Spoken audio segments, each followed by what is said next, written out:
আপনি কি ভেবেছেন আপনার নামাজ দিয়ে আপনি জান্নাতে যাবেন?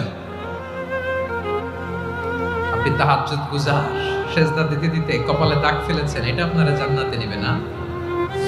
আপনি এলাকার সবচেয়ে বড় হাতেম তাই দানশীল, এই দানের ভরসায় বসে আছেন। কুশ্চিন কালো না।